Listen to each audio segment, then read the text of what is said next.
stars, and so there must be at least a gazillion planets, and therefore there must be blah blah blah, and they go through this whole figuring that, you know, there's no possible way there couldn't be life on another planet because, gee, it happened here. But the problem is it's a stupid argument, because we can't even, you know, it's just pure speculation, because there's no rational way to determine the probability. You know, I mean, when you buy a lottery ticket, it says right on the back, you know, you have a 1 in 8 or 10 or whatever 15 million chance of winning. Okay, so it tells you, you know, you can figure out your odds of winning.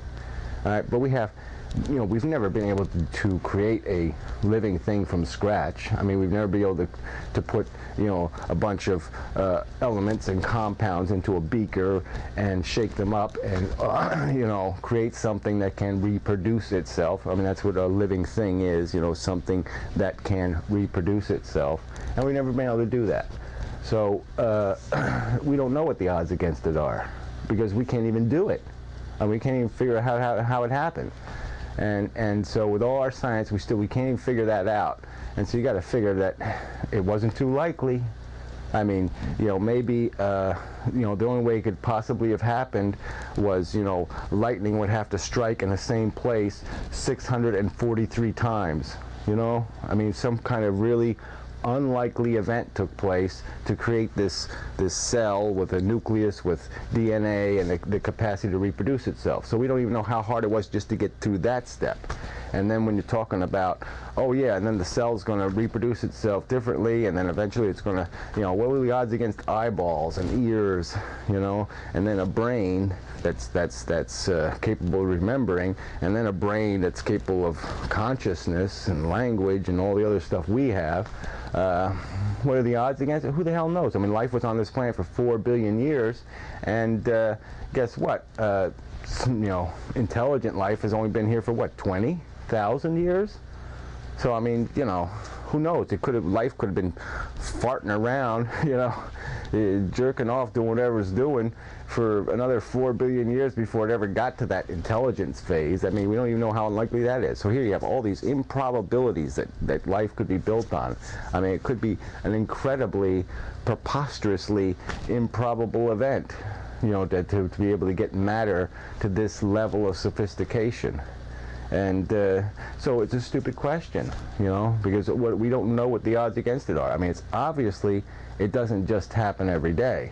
I mean, it's not something easy. It's not something the universe just, you know, it isn't a conclusion it obviously leads to. And but does the whole thing does make you wonder. I mean, what is the whole matter thing? What is the whole existence thing? What is all this stuff? And you know, there's no way to answer even that. So I mean, I guess that's the more important question. Well, maybe that's on the piece of paper. So let's go through the questions and we'll see if it's there. The next question would be, what is truth? What is truth? So you got that question online. You know, well, whatever. What is truth? I mean, truth is a word, let's see, that we invented to describe what the actual facts are. So truth is a word that is defined as something that is factual, you see. So that's what truth is. It's a frickin' word, and people shouldn't get lost in some sort of truth is beauty, blah blah blah, and all this other crapola, because guess truth is just that simple. It's a frickin' word we use to describe something. You know, snow is a word used to describe frozen rain. You know, it's a word. It's a descriptive word. It's not that complicated. Okay, you know, but you know, people at Yahoo apparently think it's an important question. So, which actor is the greatest Bond? Another, you know, who cares? I mean, you know, it's so subjective. I mean, what, you know, and it doesn't really have something to do with the quality of the Bond movie itself. I mean, you know, put the you know, do you need the right actor, or does, you know, like Goldfinger would have been no good if you didn't have Connery? Goldfinger was a great movie. I mean, you know, so any one of the Bonds could have done it competently, I think. You know, and so I mean, if you want to use my opinion, yeah, no, I think the Roger Moore series of James Bond movies was the best. So yeah, so he's my favorite Bond. Okay, so yeah, but who cares? Yeah, it doesn't matter. You're right, it doesn't matter. Who cares? I mean, your opinion, not Dick Cavett. Who cares what not Dick Cavett thinks?